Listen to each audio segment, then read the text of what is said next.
para la asistencia a este curso taller, toda vez que las autoridades del gobierno del estado y la sección 19 del Sindicato Nacional de Trabajadores de la Educación otorgaron como días de asueto los días 31 de octubre, 1 y 2 de noviembre. Por esa razón, nuestro reconocimiento por su participación y asistencia a este curso taller. Voy a permitirme presentar a nuestro ponente de este curso. Él es el doctor Juan de Dios Escalante Rodríguez. Actualmente, él es coordinador de proyectos específicos y estratégicos del Tecnológico Nacional de México. ¿Hay alguien aquí? Es licenciado, maestro y doctor en estudios latinoamericanos por la Universidad Nacional Autónoma de México. Tiene una estancia postdoctoral en la Universidad Autónoma de Querétaro sobre estrategias interdisciplinarias en educación, política y sociedad en América Latina. Es presidente del Instituto de Investigaciones Interdisciplinarias en Educación, Política y Cultura, Asociación Civil. Es conferencista internacional sobre análisis sociopolítico y educación en América Latina. Es miembro de la red de investigadores sobre intermulti y transdisciplina. Catedrático de la Escuela Superior de Economía del Instituto Politécnico Nacional. Profesor de la Facultad de Filosofía y Letras de la Universidad Nacional Autónoma de México. Profesor y coordinador del Seminario Permanente de Historia de las Ideas en México en la Universidad Nacional Autónoma de México. Coordinador del Diplomado Filosofía de la Educación en América Latina por la Universidad Nacional Autónoma de México en 5 ediciones. Actualmente coordina el Diplomado Pensamiento Crítico y Dialéctico en el Tecnológico Nacional de México. Ha sido promotor de la democracia participativa en México y en otros países de América Latina. Se destaca por generar una relación entre teoría y praxis política. Tiene diversas publicaciones en revistas internacionales y 2 libros sobre epistemología y también sobre pueblos indígenas en América Latina.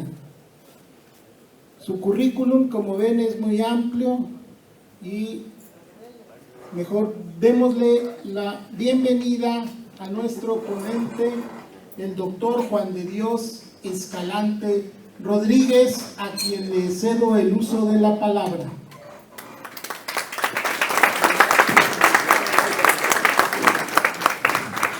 Bien, muchas gracias a todos, a todas, bienvenidos.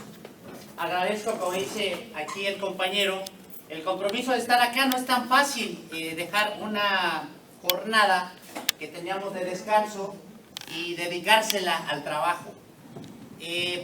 Vamos a estar aquí en un curso provocativo, un curso que nos ha instruido también el director general, el profesor Ramón Jiménez, para los docentes. Yo sé que ustedes, y cada uno y cada una de ustedes tiene muchos elementos didácticos, pedagógicos y sobre todo disciplinarios para poder transmitir el conocimiento. Yo quiero acá que lo hagamos ahora en un sentido colectivo y que esos conocimientos que ustedes tienen también nos ayuden para que otros profesores que no los tengan podamos complementar. Es decir, que nos ayudemos entre todos, ¿vale? Voy a dar prácticamente las características del curso. El curso se llama Ética y Vocación Docente para los profesores del Tecnológico Nacional de México. La idea es que revisemos algunos textos de ética. Ya se los mandé, espero que los tengan y los hayamos leído. ¿Sí, sí los tenemos? ¿No se los mandaron? No. A ver, ¿quién es el culpable de esto? Por favor. Bien, bueno, ahorita les vamos a dar, búsquenlos, pues vayan buscándolos, los que tengan posibilidades, los que no, ahorita vemos cómo lo hacemos, y si no, los vamos a leer acá. Uno se llama La Apología de Sócrates. Está en los diálogos de Platón. Ese librote que lo han visto, algunos de ustedes los han de tener en su casa, ¿eh? Ahí de adorno. Yo he visto un resto, es un libro grandote, se llama Los Diálogos de Platón. Y ahí está, a veces ahí está soportando una patita para nivelar, otros lo tienen de almohada. La Apología de Sócrates, búscalo, está en línea, no hay ningún problema, está muy fácil de bajar. Y el otro se llama, si lo podemos poner ahí, Filosofar en clave tojolabal. Te los mandé, Jesús. Sí. Igual si los podemos distribuir de una vez para que los tengamos. En clave tojolabal. Apología de Sócrates. Los tojolabales es un grupo indígena chapaneco de mayas que viven más o menos en los altos de Chiapas, en las Margaritas. Vamos a ver por qué. Vamos a revisar a los indígenas. Decimos, no, pues es que los indígenas son retrasados, no tienen progreso, son pobres. Pues acá vamos a ver que no. Muchas partes del mundo, los chinos, los japoneses, están yendo a los pueblos indígenas para aprender de ellos, porque han resistido tanto tiempo muchos embates de la mestizocracia, o sea, de los mestizos nosotros, y los hemos relegado, y aún así siguen ahí, cohesionados, ¿verdad? Con sus tradiciones, su cultura. ¿Cómo le han hecho? Bueno, pues ahorita vamos a ver por qué es tan importante. ¿Y por qué vamos a valorar las culturas que parecen ser distintas a nosotros, pero que también son un núcleo de nosotros, de los pueblos indígenas que llevamos en esta parte de las sincronías y sobre todo del mestizaje? ¿Vale? Entonces el curso se llama Ética y Vocación Docente. Adelante, tarde pero sin sueño, ¿verdad? No es cierto, no es cierto. Ya voy. Entendemos que hay algunas complicaciones para llegar. Yo incluso siempre llego tarde, hoy lleguemos temprano porque llegamos desde anoche. Ya hubiera sido el colmo que hubiéramos llegado tarde ahorita, ¿no? Bien, ese es el curso. ¿Qué características vamos a ver? Lo que quiero y lo que queremos es que todos los profesores del Tecnológico Nacional de México, todos y todas, tengan las siguientes características. 1, obviamente la parte ética y el compromiso vocacional. Ser profesor no es cualquier cosa, no es agarrar un catálogo de zapatos y ofrecerlos. Tenemos una finalidad, y esa finalidad se llama estudiante, se llama ser humano. La finalidad de la educación. El principio, le llaman en alemán el Ursprung, le llamaba Nietzsche, filósofo alemán, que fue el primero que dijo que Dios no existía, que Dios había muerto. No negaba la existencia de Dios, porque al momento de decir Dios ha muerto, pues lo está reivindicando. Sin embargo decía, ya no es necesario Dios. El ser humano es el que tiene que tomar la batuta en la educación para poder generar su proyecto de vida. Y en esa parte tenía razón, porque nosotros como seres humanos tenemos que encontrar el horizonte, diseñarlo. Sin embargo, pues siempre no lo diseñan. No lo diseña la Secretaría de Educación, no lo diseña el sindicato, no lo diseñan todos estos entramados del sistema. Acá lo que necesitamos hacer hoy es una reflexión sobre el papel docente y la vocación que es necesaria para poder ser una buena herramienta para la educación. Es decir, para la finalidad. ¿Cuál es la finalidad? Es el ser humano.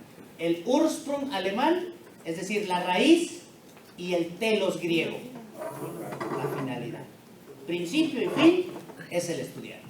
Ahora, el estudiante ha aparecido en los planes y programas de estudio a veces como individuo, a veces como el niño, a veces como la persona. Lo que necesitamos hoy en la nueva escuela mexicana, ahí es ya algo que vamos adelantando, necesitamos nosotros como profesores de educación superior ir pensando e ir diseñando la nueva escuela mexicana en educación superior. Como ustedes saben, la nueva escuela mexicana está solamente basada en la parte de la educación básica y la educación media superior. Bueno, ahora el profesor de educación superior tiene que bajar a la primaria, a la secundaria y al bachillerato para que aprendamos cómo viene el chavo. Porque nosotros siempre lo recibimos y decimos, no, es que este pinche chamaco nada más no aprendió nada, ni en la primaria ni en la secundaria, y le echamos la culpa a los maestros. Aquí tenemos una maestra de educación básica, pues si le quieren echar la culpa, es ella la culpable de que no lleguen. No es cierto.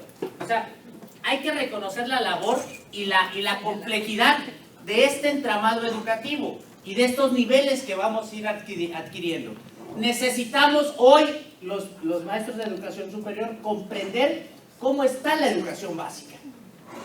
Y ahora sí, con base en ese conocimiento y con ese contexto, empezar a reflexionar sobre hacia dónde tenemos que construir la nueva escuela mexicana. Levánteme la mano para que veamos. ¿Quiénes han leído el proyecto de la nueva escuela mexicana? ¿Qué pasó? Involucrados todos en la educación, ¿no? En el contexto vanguardia, innovación, tecnologías de punta. ¿Qué pasó? Maestro, ¿conocemos el proyecto de la nueva escuela mexicana? ¿Nadie? A ver, ¿quién? ¿Quién? A ver, venga, ¿de qué se trata? Platíquenos. Escuchamos a la maestra, un aplauso aquí a la maestra porque... Yo sabía que había. Venga, maestra. Se trata de modificar, ya no va a ser un modelo por competencias. Muy bien. Va a ser un modelo... ¿Cuál era el modelo por competencias? En aquel que, bueno, teníamos varios niveles de competencias, los cuales intentábamos que los alumnos lograran ciertos saberes, ciertos actuares y ciertos seres. Ahora nos vamos a enfocar en la integralidad de la persona, en saber quiénes son, a dónde van y hacer un proyecto de nación completo, integral. Muy bien.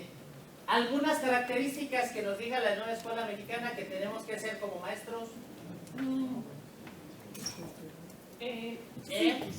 No, es en el sentido completo que sea científico, cultural, humanístico y social. Muy bien. Humanístico y social. Ok. Ahorita aquí la maestra también ya conoce la nueva escuela mexicana porque a ellos obviamente sí les han casi obligado, ¿no?, a que le entren a la nueva escuela mexicana. Aquí hay un problema fuerte y que ustedes saben que como docentes siempre sucede. O sea, no es tan fácil recibir un modelo y ejecutarlo. Ahí es donde está la complicación y lo complicado y lo complejo, ¿no?, desde las ciencias de la complejidad. Porque nunca nos dicen cómo aplicar el humanismo. Hoy la educación tiene que tener tres grandes pilares: científico, tecnológico y humanístico. Es decir, los que tienen humanidades, los que son de humanidades, deben de conocer la parte científica y tecnológica. Y los que estamos en la parte científica y tecnológica tenemos que conocer la parte social y humanística. Bueno, ¿qué de las humanidades el tecnológico debe de aprender, debe de conocer? ¿Qué se les ocurre a ustedes? ¿Qué son las humanidades? ¿Cómo? La historia. La ciencia y la tecnología no estudia historia. Nada más así como que pues hay la historia de la independencia, de la revolución, algunos personajes como es Zapata, Villa, Madero, pero no conocemos a profundidad. ¿Quién diseñó el artículo 3 de la educación? Maestros. ¿En dónde? ¿Cómo? Lo diseñó un señor que estuvo en la cárcel casi todo el tiempo en la Revolución Mexicana. Ricardo Flores Magón. Él es uno de los principales responsables de por qué tenemos educación gratuita en México. y planteaba precisamente la educación gratuita en México.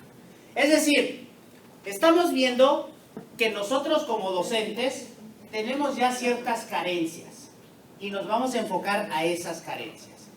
En el ámbito psicológico, para que nosotros podamos trascender un problema de la mente, ¿qué se necesita hacer primero? ¿Cuál es el primer paso para poder resolver el problema de los loquitos que estamos de la mente? Bueno, algún problema de obstinación, algún problema, ¿verdad?, que a veces tenemos psicológicos. ¿Qué es lo primero que tenemos que hacer? ¿Qué es lo que nos dice el psicólogo que tenemos que hacer para poder trascender un problema? ¡Exacto! Aceptarlo. Si aceptamos nosotros que tenemos ciertas carencias, vamos a poder trascenderlas. Entonces, ¿cuáles son las carencias que nosotros tenemos en el tecnológico y que más o menos las hemos detectado? Es precisamente la carencia de las humanidades. Entonces, con base en la ley, porque ya es una ley, búsquenla, la ley del CONACYT, la ley del Consejo Nacional de Ciencia y Tecnología, dice que toda tecnología debe de tener una base humanista y toda humanística debe de tener también una base científica y tecnológica. Está en la ley, es un marco constitucional y es un marco normativo. Entonces, tenemos que aprender, como dice la maestra, historia. ¿Qué tipo de historia? Eso también es lo que hay que ver, ¿verdad? No es cualquier historia. ¿Qué más se les ocurre que tendríamos que aprender de las humanidades? ¿O que nos haga falta? Sociología, muy bien. ¿Qué es lo que nos da? ¿Qué herramientas nos da la sociología, por ejemplo? Comportamiento de la sociedad y cultural. Comportamiento social y cultural, que también se hermana con la antropología, ¿verdad? Muy bien. ¿Qué otra cosa se les ocurre? El derecho. Ética, muy bien. ¿Qué es eso de la ética? Filosofía, la ética es parte de la filosofía. La ética es una disciplina filosófica que tiene dos vertientes, apúntenle. La ética docens y la ética utens. Ay, ¿qué es eso? La ética docens es la disciplina que estudia lo bueno y lo malo. Y la ética utens, de utensilio, es aquella que practicamos. O sea, nosotros como docentes, ¿somos buenos o somos malos? Ahorita lo vamos a ver con la parte de Sócrates. ¿Qué es lo bueno y qué es lo malo? Sabemos que lo bueno y lo malo se vuelve relativo, ¿no? Dependiendo de los contextos. Hay veces que en un contexto aplica que lo que yo estoy haciendo es malo. Cuando yo vengo de mi tradición cultural, pues resulta que no, que yo lo que hago es bueno. Pero en un contexto de una sociedad distinta o de una comunidad, se vuelve malo. Entonces hay que saber distinguir. Para eso también nos sirve la identificación de los contextos. ¿Sale? Muy bien. Venga, características prácticamente de la nueva escuela mexicana. Y esto sí quiero que todos lo tengan claro. ¿Sale? 1. La educación, la nueva escuela mexicana plantea que tengamos ubicación histórico-temporal de el proyecto educativo. ¿Qué quiere decir? Que nosotros tengamos claro en dónde estamos parados hoy. Y si yo sé en dónde estoy parado hoy, necesito una herramienta de en dónde estuve parado anteriormente. Es decir, del pasado. La historia es necesaria, es decir, tenemos que hacer una buena historia de la educación. De la educación tecnológica, es decir, en dónde estamos parados hoy el tecnológico. En dónde, ¿qué fui? ¿Qué soy? ¿Y a dónde quiero ir? Muy bien, maestra. Efectivamente, ¿hacia dónde queremos ir? Estos tres tiempos que tienen que ver con una filosofía de la historia son muy importantes que todos los ubiquemos, todos y todas. Yo sé que esta parte ya todo el mundo, o muchos se la saben, les aburre y no quisiéramos, pero si ustedes saben y nosotros no, nos gustaría que nos ayudaran, ¿no? Los que ya saben más o menos por dónde queremos caminar y que nos aporten a esta parte para que hagamos un trabajo colectivo. Entonces, estoy dando solamente el marco. 2, ubicación espacio-temporal. 2, la educación, la nueva escuela mexicana tiene que ser intercultural. La interculturalidad. Ahí ahorita la maestra Joana nos va a ayudar un poquito para entender esta parte, ¿no? ¿Cómo somos interculturales? Hay veces que el chico viene y viene con un contexto indígena y nosotros queremos homologarlo y a fuerza centrarlo a lo que nosotros decimos y como nosotros decimos. Señores, señoras, el docente tiene que ser flexible. El docente es el más humanista de todos los humanistas. La parte didáctica y la parte pedagógica que debe de tener el docente tiene que ser flexible. Nunca es rígida. Sí, es disciplinada, pero la disciplina no quiere decir rigidez y cerrazón. Al contrario, la disciplina tiene que ver con la comprensión y con la analítica del caso. El chico, eso lo dice Gardner, ¿cómo se llama, maestra, el texto? El de Gardner de las inteligencias múltiples, dice que nosotros tenemos, y no es de que Gardner sea la neta del planeta, tiene sus críticas, pero esto tiene razón. Dice que nosotros debemos de entender las diferentes formas de aprender del alumno. O sea, el alumno no aprende homogéneamente. Hay chicos que vienen y aprenden de manera distinta. Les voy a poner un ejemplo. Cuando mis hijos iban en la primaria, uno de ellos se la pasaba dibujando. Y una vez me mandó a hablar la maestra. Le dice, oiga, señor, lo que pasa es que su hijo, dice, no pone atención. Se la pasa dibujando, haciendo, mire, su cuaderno. Le digo, conozco el cuaderno, maestra. Le digo, ¿ahora usted ha visto qué temas está dibujando? ¿Cuáles son los sentidos de sus dibujos? Dice, pues es que no, pues tiene que poner atención, tiene que tomar apuntes. Y le digo, no, maestra, mire, aquí está el tema de su programa, en donde está abordado de una manera didáctica distinta. Lo que pasa que el maestro, a veces no tenemos las herramientas necesarias para poder entender esa diversidad. ¿Qué es lo que tenemos que hacer acá? Pues dedicarnos también al estudio, a los cursos de capacitación, en donde aprendamos estas otras formas de conocimiento, que tiene que ver con la interculturalidad. Es una cultura distinta, los pueblos indígenas, y aprenden distinto. Quizá hay algunos que se adapten, ¿verdad? Pero no todos. Entonces, como no se adapta a mi forma de ser, a mi forma de estructurar y de mi planeación, entonces lo repruebo.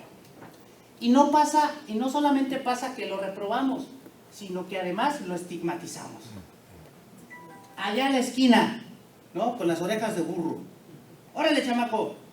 Entonces eso causa, obviamente, una complejidad dentro de las relaciones sociales del chico. Ya al ratito es el buleado, ¿no? Ya al ratito es el estigmatizado, ya al ratito es el excluido. Y obviamente eso genera que abandone la escuela. Digamos como una trayectoria muy radical que estamos marcando. A veces pasa menos, a veces no pasa. Sin embargo, ¿qué es lo que necesitamos? Evitar que pase ese tipo de cosas. Y que nosotros seamos docentes humanísticos, docentes comprometidos con la sociedad. Ahora, esta parte de la interculturalidad como un segundo elemento de la nueva escuela mexicana tiene que ver con la aceptación de las diferentes culturas y de las diferentes formas de conocer. Ya vimos, ¿no? Vamos a ir poco a poquito caracterizándolas. Otro de los elementos es que la educación debe de tener y tiene de fondo un compromiso social. ¿Qué es eso? ¿A qué le suena, maestro? Que la educación debe tener un compromiso social. ¿Qué? ¿Cómo sería eso? Generar un beneficio para la sociedad. ¿Un beneficio como qué? Algo de aplicación para la comunidad en lugar de un particular a lo mejor.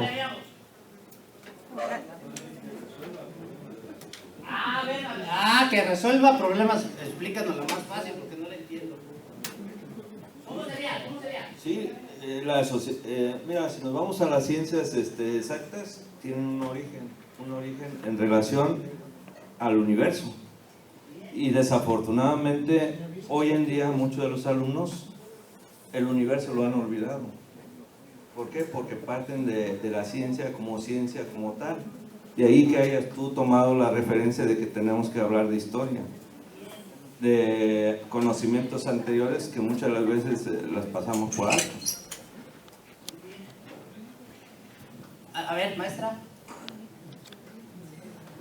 Se refiere principal y puntualmente a la aportación que la educación superior tiene que hacer a la comunidad para resolver los problemas que la comunidad está teniendo. Nosotros somos privilegiados en tener ventaja de tener conocimientos pues, más científicos, etcétera, y tenemos que regresar a la sociedad para tener un bien común. Muy bien, acaba de dar el clavo la maestra en la parte en donde queremos llegar hoy, en este curso. Ya llegamos muy pronto, yo todavía me iba a aventar una hora más del marco, ¿no? Pero bien, entonces dijimos que la nueva escuela mexicana plantea esta ubicación, ¿no? Histórico-social. 2, la parte intercultural. 3, el compromiso social. 4, esto que acaba de decir, bueno, 4, la interdisciplina. Ya no nos basta una disciplina, necesitamos caminar con otras. Si yo soy profesor de estadística, debo de saber historia de la estadística, debo de saber en dónde implica la parte antropológica, debo de saber filosofía, generar conocimiento inter, multi, transdisciplinario, ¿sale? Y el último elemento que es el que quiero que abordemos y que tengamos claro todos y todas. Ahora ya no es el sujeto, ya no es el individuo, ya no es el alumno el que está en el centro del proceso educativo. ¿Quién creen que aparece? La comunidad. La comunidad ahora es el centro del proceso educativo, es la finalidad, es el Ursprung que dijimos, el principio, y es el telos, la finalidad. La comunidad. ¿Y la comunidad está compuesta de qué? De individuos. ¿Y la comunidad, en la comunidad está el maestro o no? Sí. De una u otra manera está involucrado. Ahora vamos a ver cuál es el papel que nos corresponde. ¿Nos corresponde solamente dictar la clase en el salón? ¿Si tiene que ver con el compromiso social? ¿Qué tendríamos que hacer? ¿Qué se les ocurre que tendría que tener el papel hoy el maestro? ¿Cómo? Intervención social. Y para eso necesitamos del trabajo social. Una disciplina que nos ayuda para ver cómo podemos intervenir de manera profesional en la comunidad, en la sociedad. Por eso es que ahora tiene que hacer un proceso integral. El tecnológico lo que tiene que hacer es marcar los parámetros o las líneas generales para que la educación tecnológica y científica y de innovación tenga incidencia en la comunidad. Y que el maestro se involucre en ese proceso. Ahorita lo vamos a ver cómo. Quiere decir que, bueno, si acaso estoy entendiendo bien, que en esencia lo que se busca es la intervención en la sociedad a través de la democracia participativa. Exacto. Muy bien. Porque obviamente no podemos participar cuando nos diseñan el mundo, cuando ya está hecho. Y te dicen, ¿sabes qué? Tu papel nada más es ahí calladito, te ves más bonito. Pues no, tenemos que participar en el diseño de tampoco no somos dioses, ni diosas, aunque a veces así la soberbia nos lo dicte, ¿no? No, somos gente pasiva y somos gente también activa, proactiva. En esa proactividad lo que nosotros necesitamos es incidir, fíjense bien el nivel a donde tenemos que llegar, incidir en la resolución de problemas concretos. No los vamos a resolver, si los podemos resolver, que a todo dar, ¿no? Qué chido, vino el profe, y hasta que vino el profe, entonces pudimos resolver el problema del agua, porque el profe no ha escuchado. Es una tesis que más o menos en los escritos del 43, Carlos Marx, filósofo, sociólogo, todavía no existía la sociología como tal. Él hizo su tesis de filosofía, se llama De Demócrito a Epicuro, búsquenla, está en internet, de Carlos Marx. Obviamente dicen que Marx pues, ya está anacrónico, que porque descubrió el hilo del capitalismo y va en contra del capitalismo, pues ya no es necesario en la actualidad y que no hay lucha de clases. Sin embargo, en esta tesis es muy actual. Y él dice, en la tesis 11 de Marx sobre Feuerbach, así se llama el texto, dice, los filósofos, le echa la culpa a los filósofos, hasta eso inteligente, porque él no era filósofo propiamente, hizo su tesis sobre filosofía. Y él decía, Los filósofos se han encargado solamente de interpretar el mundo. Y de lo que se trata también es de transformarlo. Entonces, hay veces que los maestros nos dedicamos solamente a eso, a estar traduciendo las teorías, traduciendo las interpretaciones. Y dices, pues está chido, porque es una labor intelectual, ¿verdad? Que también cuesta trabajo y también nos lleva mucho tiempo de lectura, de comprensión, de diálogo, etcétera, etcétera. Hoy no nos basta eso. Tenemos que incidir en la transformación. Si no incidimos en la transformación, somos un agente pasivo que no le aporta. Neta, díganme ustedes, y aquí les doy la palabra. Díganme ustedes en qué mundo estamos hoy. ¿El mundo en el que estamos hoy está chido? ¿Está bueno? ¿Vivimos a gusto, felices, con bienestar? ¿En qué mundo estamos? Quisiera que me dijeran en qué mundo creen que viven ustedes. Un pequeño diagnóstico. Maestra. Bueno, creo que la dinámica predominante es el individualismo. Totalmente. Y bueno, creo que existe, porque ahí es donde está esta parte del contrapeso. Existen personas que estamos haciendo colaboración, porque precisamente lo que usted comentaba acerca de la multidisciplinaridad es para hacer trabajos colaborativos, ¿no? Que aporten, que todos aportemos, y tanto quienes estamos en este escalón como la comunidad, porque la comunidad es muy sabia también. Claro, muy bien. A ver, estamos en la parte, vamos a ubicarnos todos. ¿Quién me ayuda a hacer la lista de las condiciones en las que estamos? Dice la maestra, un mundo individualista. ¿Quién me ayuda? ¿Me ayuda, maestra? Ahí la está apuntando. 1, mundo individualista. ¿Qué más? ¿En qué mundo estamos? Con un alto sentido de criminalidad. Ahorita les paso el micro para que quede grabado todo. La sociedad también se encuentra polarizada. Polarizada, fragmentada. Sí, en la cima extremadamente ricos, el medio, la clase media que cada vez tiene más a irse hacia la baja, y la clase de extrema pobreza también. Una polarización económica, una brecha gigante de polarización económica. Es decir, desigualdad económica, ¿verdad? Desigualdad radical económica. ¿Qué más?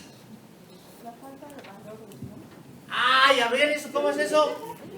Si yo sí tengo valores. Sí, pero se han cambiado los conceptos en los valores. Y A ver, las escalas de valor. Sí, han cambiado, se han modificado, y para algunos son muy diferentes, como el respeto, la integridad, ya no son igual. Digamos, la delincuencia organizada que mencionaba por ahí una maestra, Pero pues fíjense, tiene otros valores, ¿no?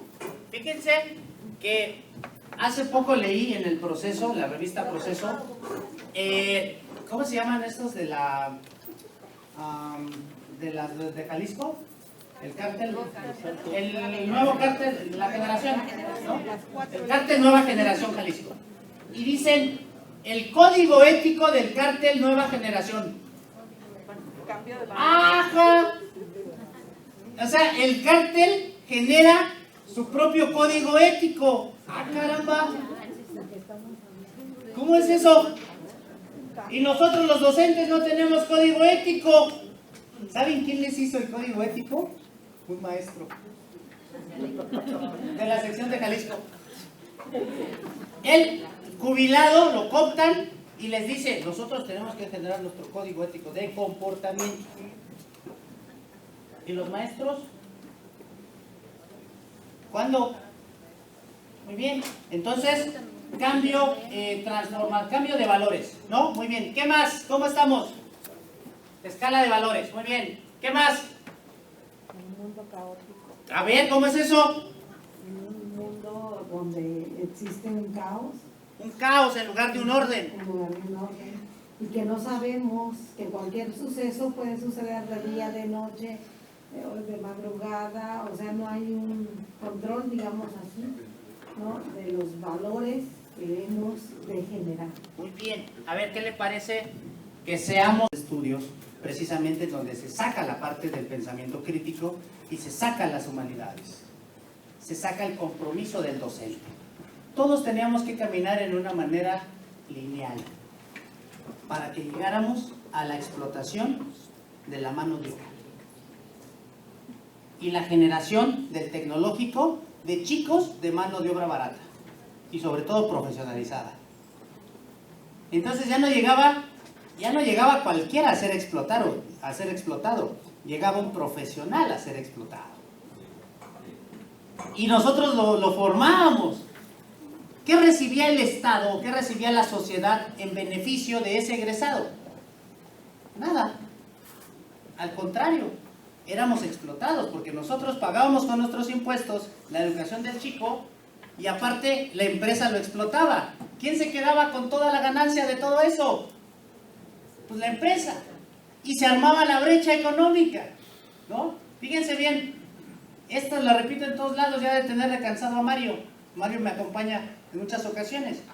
Dice, el 80% de la riqueza mundial antes de la pandemia estaba acumulada en el 2% de la población. ¿Cuántos habitantes tiene el mundo? 7.000 millones. ¿Cuánto? Poco más de 7.000 millones. Casi 8.000 millones de habitantes. Ya casi 8.000 millones. Y los chinos están diario aportándole más y más, ¿no? Es en China en donde más hay. 8.000 millones de habitantes. El 2% de la población, ¿cuánto es? Maestros de matemáticas. El 2% de 80.000 millones. ¿Qué pasó, maestros? ¿8.000 qué? El 2% de 8.000 millones. 8 por 2. ¿Y cuántos ceros llevaría? 1.600. 1.600 millones de habitantes. Solamente 1.600 tienen el 80% de la riqueza. Analógicamente en México no existe la clase media. En relación a las riquezas acumuladas, no existe la clase media. Para que nosotros seamos de la clase media, necesitamos 64,000 pesos mensuales dividido en 4 personas. Perdón, acumulado en 4 personas. Es decir, divididos los gastos en esas 4 personas también. Si nosotros ganamos 64,000 pesos solitos, no somos de la clase media, porque los gastos incrementan. Díganme, ¿quiénes son de la clase media aquí? Levanten la mano. No se hagan. No, con la cifra que estoy dando. Ah, claro, ¿no? Claro. Claro, bueno, es que les digo, no somos clase media, nos inventamos esa clase. Porque en términos reales somos clase baja, que aparte pagamos impuestos. Y que somos los que sostenemos, porque esas 117 familias, ¿cuántas creen que pagan impuestos? Ahorita ya los están más o menos coercionando, pero anteriormente no pagaba, ninguna de esas familias pagaba impuestos.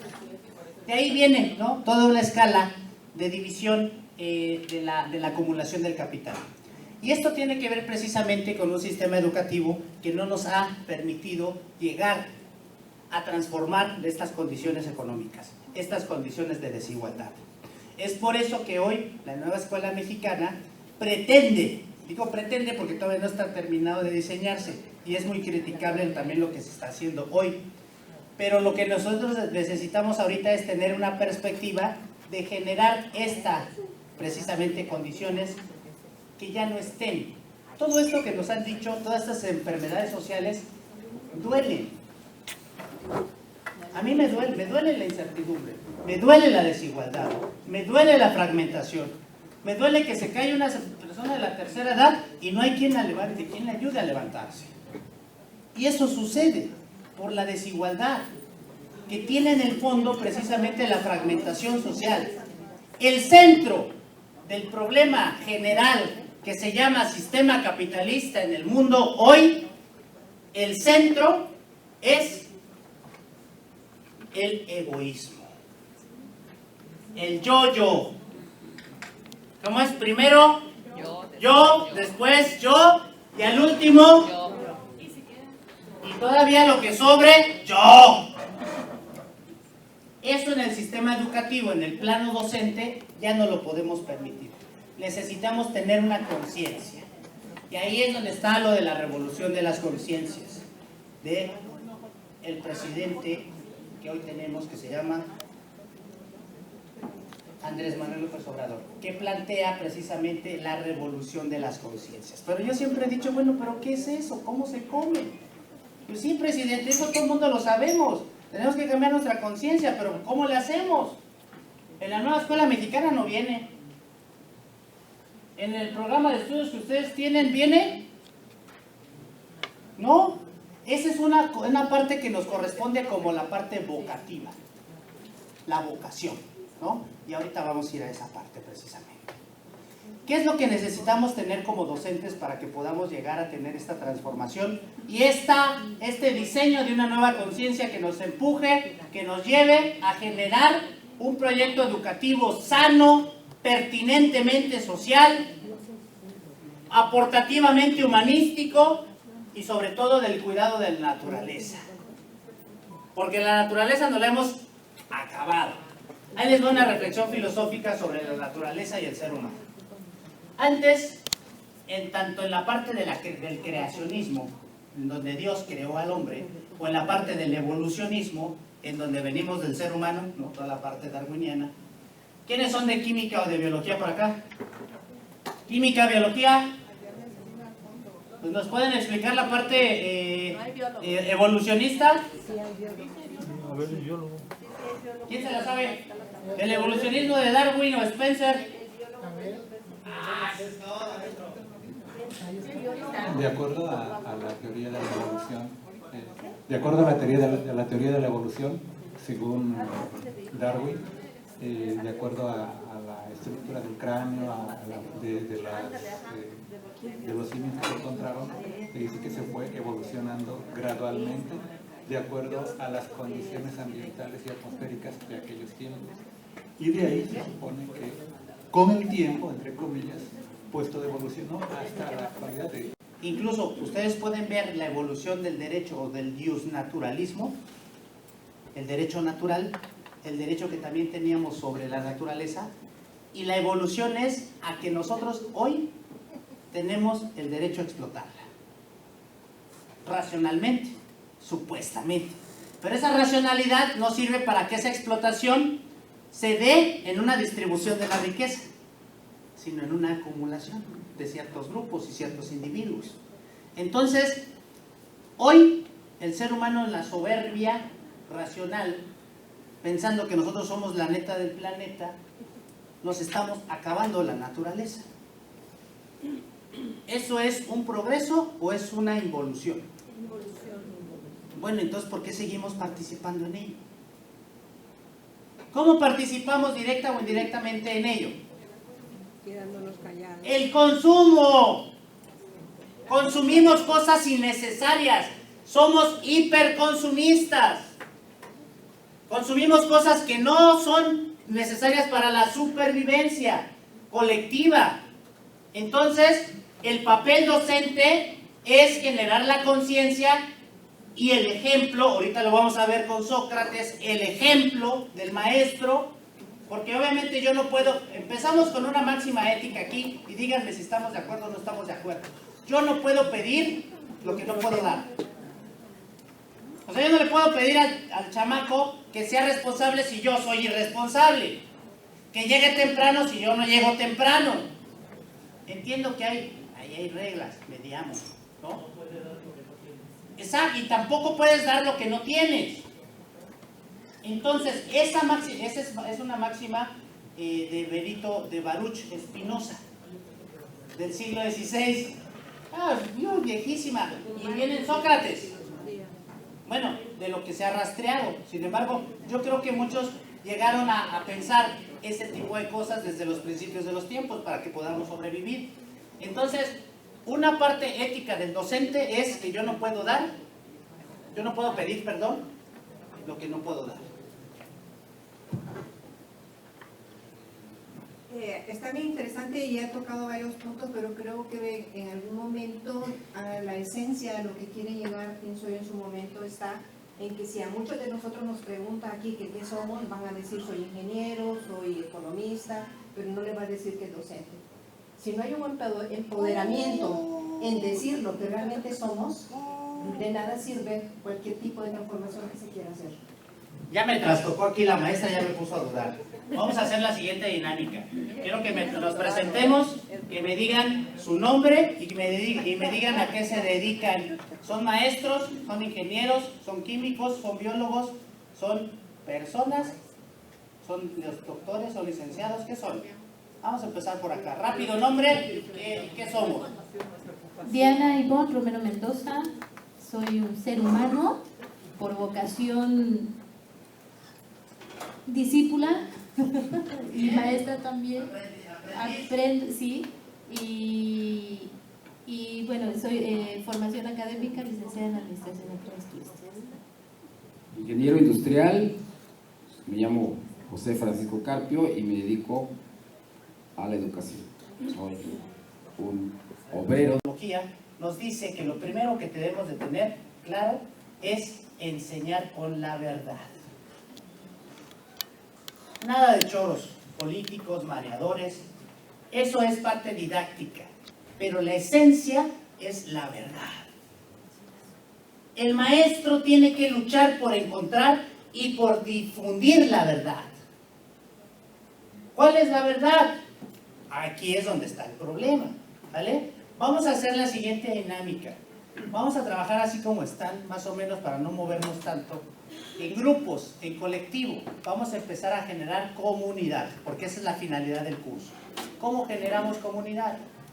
Si yo le pido al chico que sea comunitario, que trabaje en equipo, pues yo también lo tengo que hacer, ¿verdad, maestros? Pues el ejemplo, ahí es donde tenemos que empezar a hacerlo. Entonces vamos a trabajar, pues más o menos grupos de aquí para acá, ¿no? Los que están aquí, de aquí hasta acá, hasta aquí, ¿no? Equipo 2, equipo 3 de aquí, hasta acá contigo. Y si es necesario se ponen de este lado para que sea equilibrado. En el diálogo, ¿cómo converger con la diferencia? Entre el sindicato y la autoridad. Ah, pues es que ya hay un pleito casado de por vida. ¿No hay diálogo? No necesariamente, ¿no? Entre el maestro de humanidades y el maestro de ciencias, o el de física, tiene que haber diálogo. Entre el pintor y el cineasta. No, es que esos cineastas pues nada más gastan la lana y ya generan unas películas ahí chafas. Y nosotros trabajamos la pintura, la estética, el muralismo. ¿Puede haber complementariedad? Sí. Claro. Ahora, ¿cómo le hacemos realmente cuando no hay consensos? Cuando de plano decimos, no estoy de acuerdo, y el otro dice, no, yo tampoco estoy de acuerdo. ¿Cómo le hacemos para caminar? Es que el director me vino a imponer una cosa y yo no la quiero hacer. ¿Cómo la hacemos ahí? ¿Cómo se dialoga? Bien. Vamos a terminar esta parte, equipo 10, cerramos, que es la parte más importante, 9, perdón, digamos, en cuanto a conclusión del texto de Sócrates, ¿sale? Vamos a ver qué es lo que nos dice en relación a la verdad y cuál es la conclusión, porque estos textos todavía son sistemáticos, son dialécticos, hacen la tesis, hacen la antítesis y generan la síntesis. Ah, muy bien, no, eso sí. Venga.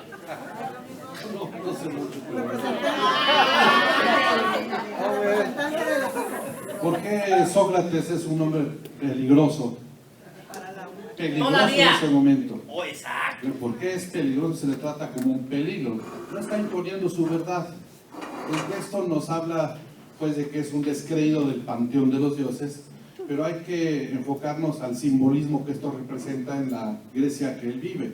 Es la democracia restaurada, una democracia que cree que ahora sí ya van a vivir muy bien gracias a que se restauró la democracia, ¿no? Se acabó la tiranía, se acabó esa época en donde gobernaban los malos y ahora sí ya llegamos los buenos y por nosotros va a vivir feliz el pueblo. Entonces Sócrates lo que hace es cuestionar precisamente los fundamentos en los que se basa esta soberbia de esos demócratas o pseudodemócratas que creen que llegaron a ofrecer la felicidad de todo el mundo, ¿no? No estoy haciendo ninguna analogía, así que no piensen mal. Toda coincidencia con la realidad es mera casualidad. Entonces, es peligroso políticamente Sócrates, ¿no? Ahora bien, le dice, bueno, usted es más listo que todos nosotros, usted sabe más, ¿usted tiene usted la verdad o qué? No, vamos a ver si es cierto, y empieza a preguntarle a los gremios de poetas, de políticos y de oradores, a ver qué es lo que opinan.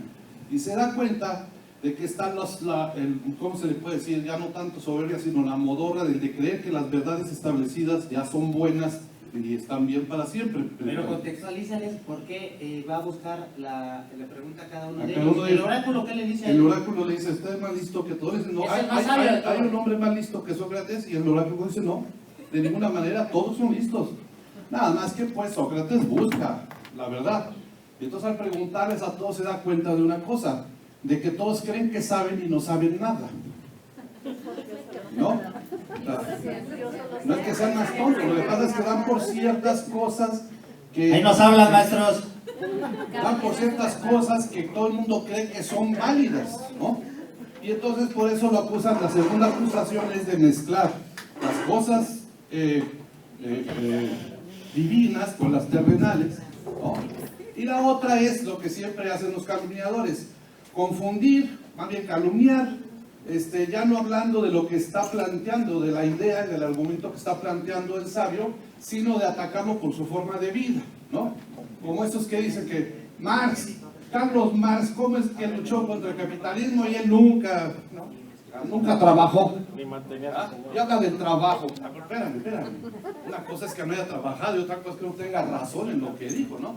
Bueno, lo mismo le pasa a Sócrates, ¿no? O sea, y precisamente sus acusadores anónimos son los que no lo están calumniando en ese momento. Son gente que está trabajando y ha trabajado años hablando de él duro y duro, dale por acá abajo, ¿no?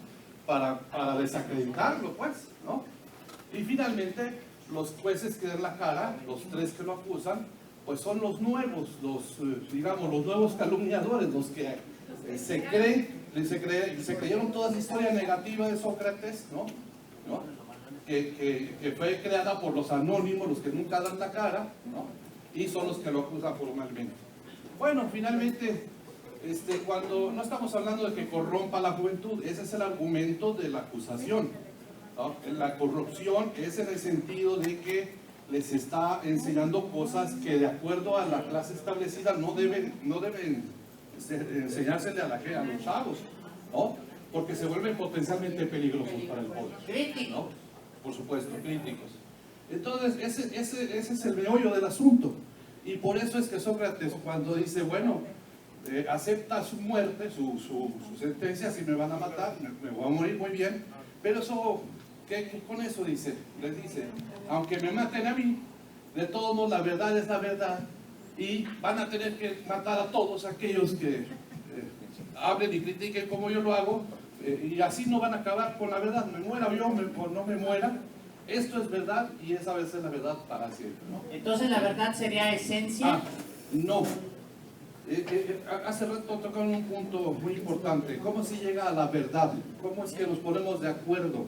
Si hay un disenso, si yo digo sí y el otro dice no, ¿quién tiene la razón? Bueno, pues es que hay que argumentarlo, ¿no? Y hay que argumentarlo con fundamento. Pero el argumento, la argumentación, el debate debe ser entre iguales. Es decir, gente que tenga el mismo bagaje de conocimientos, ¿ah? Y que tenga las mismas oportunidades de acceder a la información, que tenga la información a la mano, ¿no? Porque no podemos debatir entre desiguales, eso sí, no se puede, ¿no? Intentamos ponernos al mismo nivel. Si yo voy a decir algo que no le gusta a la mayoría, pero tengo yo los fundamentos, aquel que me critique o me diga que estoy equivocado me tiene que combatir con argumentos. Entonces los políticos, ahí cómo le haríamos. Ay, no, eso hay que mandarlos ya. Primero hay que educarlos, ¿no? Ojalá se dejara. Ojalá se dejara. Pues más o menos es, lo que sí es que una observación que puedo hacer es que tengamos mucho cuidado cuando hagamos un análisis de un texto. porque muchas veces el propio texto no nos da los elementos para juzgarlo. Entonces, lo que es conveniente y pedagógico es que se hable de cuándo fue hecho ese texto, cuál es el contexto histórico, a qué se está refiriendo, qué es lo que está pasando ahí, quiénes gobiernan, cómo lo hacen, etcétera, porque eso ya nos da una mayor precisión de la enseñanza que nos quiere transmitir. Entonces, hay que hablar de la Grecia, acuérdense, esclavista, claro. Misógina. Por supuesto, machista, por supuesto, ¿no? Hay que hablar pues de que los que tienen voz son los que gobiernan, que son los señores esclavos, los esclavistas, ¿no? Porque el mundo del trabajo, todos los demás, artesanos, campesinos, ellos no cuentan para nada, son esclavos, pues, no tienen voz ni voto, ¿no? Por eso es una de las cosas que hacen peligroso a Sócrates, ¿no? Porque lo que quiere es darle voz a los que no la tienen, y eso para el establishment es sumamente peligroso. Imagínense ¿Cómo lo analogaríamos en el papel del maestro con el alumno en la actualidad? Pues, ¿Por qué el maestro es tan peligroso? Que le puede... Bueno, no todos. No, ¿por qué? Pues, bueno, adecuemos la pregunta. ¿Por qué sería tan peligroso el maestro? Porque el maestro es peligroso porque él está constantemente preparándose, él está actualizado. Bueno, debería, ¿no? Entonces, el maestro sabe cosas que no sabe el común de la gente, ¿no? El conocimiento es poder. Entonces, en la medida de que sea un maestro bueno, un maestro que se informa, se actualiza y que no se deja llevar por las verdades que tú decías, las verdades populares, porque luego a veces el hecho de que no porque todo el mundo crea que esto es verdad, eso sea cierto, pues en esa medida el maestro se convierte en un sujeto revolucionario. Muy bien, un aplauso aquí al maestro. Gracias.